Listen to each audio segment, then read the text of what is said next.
Hello everyone, Namaste. Welcome to another exciting episode of RightCast. I'm your host Icha Pandey. Today we have a very esteemed guest, Mr. Mike Walkey, Senior Director and Program Manager, Fairleigh Dickinson University, Canada. Today we'll be talking about Canada and the university. If you are the aspiring student who is planning to go to study in Canada, this episode is must watch for you. So without any delay, let's welcome Mike. Welcome to RightCast.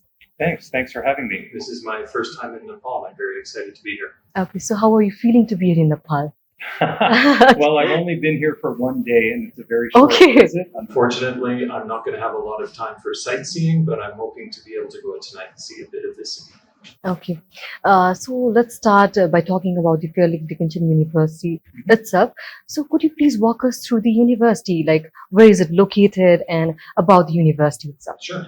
So Fairleigh Dickinson University, Vancouver, or FDU Vancouver as we call it for short, opened in 2007. So we've been around for 18 years. We are the branch campus of an American university, Fairleigh Dickinson University, based in New Jersey, that was founded in 1942. So it's an older university from the United States that has opened a location in Canada a while ago. It's a bit unusual to be an American university operating in Canada, but it gives some benefits to our students. They have the ability to go back and forth between the two different campuses and locations.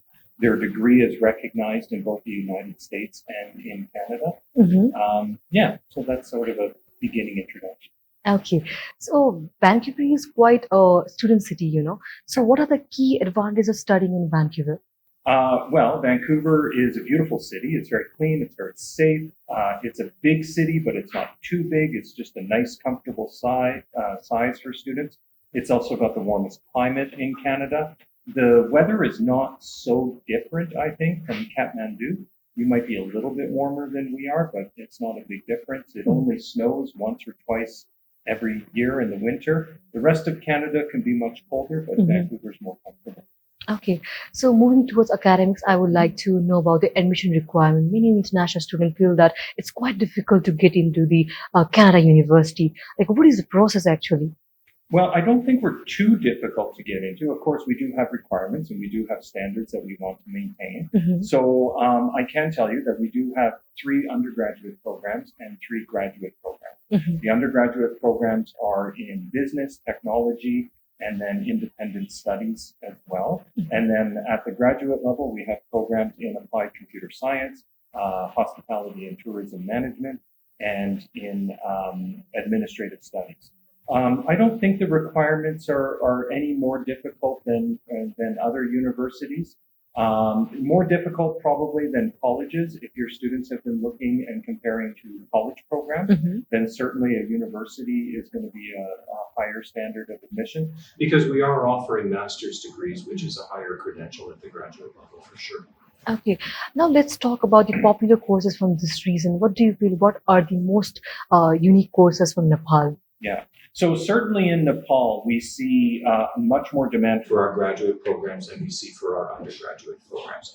Almost all of our Nepalese students are going to the graduate programs. About half of them are choosing the MAS, the Master of Administrative Studies, which has a variety of different specializations, including global health, which is probably the most in-demand specialization that we see from Nepal. And then the rest of the demand we see sort of split evenly between our hospitality management program and between our applied computer science program. Okay, so what about undergraduate? Undergraduate, we don't see a lot of demand from Nepal. It is a 4-year program, so I think sort of the 4-year, the cost of living and then the tuition of the 4-year program can be a bit of a deterrent for Nepalese students. But I do think we're going to start to see some of the demand come back for that, just because some of the immigration changes that have happened in Canada are sort of shifting students away from short-term college programs to longer-term university programs. Okay, financially is quite a big concern for both student and parents. So what kind of financial aid is Fairleigh Dickinson University providing to the international students? Yeah, so at the undergraduate level, we have very attractive entrance scholarships. We have one entrance scholarship that gives 30% off of tuition for international students, and all they need to do is have strong high school GPA. You don't need to do a separate application for the scholarship. Our admissions team will evaluate that when you submit your transcript. They'll make that decision right away. And then we have an even higher level of scholarship at the undergraduate level, giving 65% off of the tuition.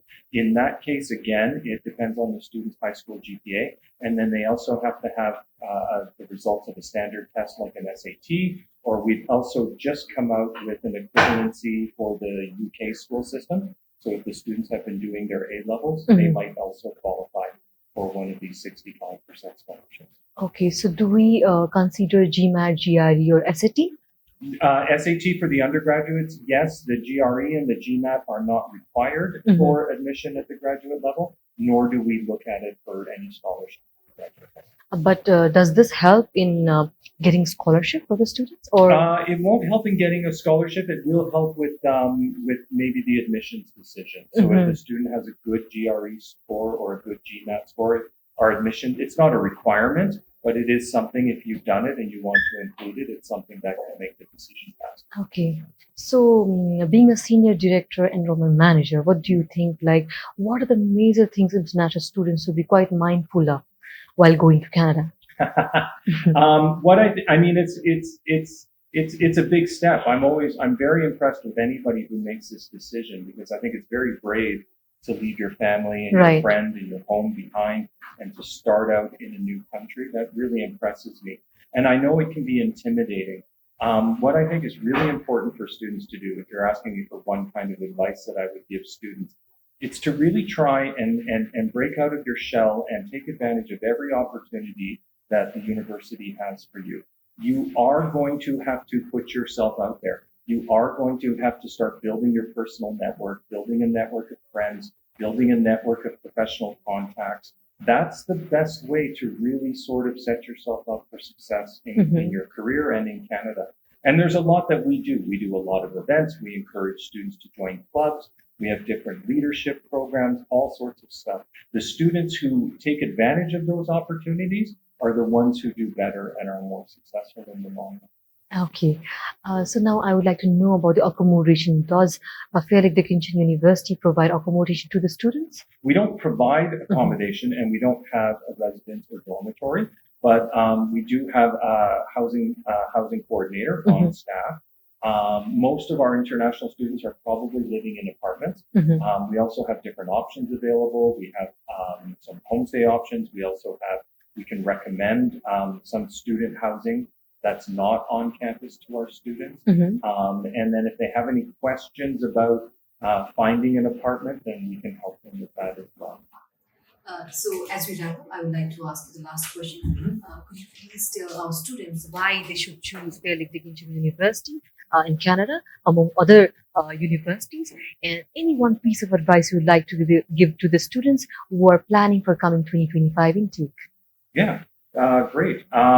Why choose FDU Vancouver? We're sort of a bit of a unique university. FDU in New Jersey is a research university, but in Vancouver we have a very small university feeling.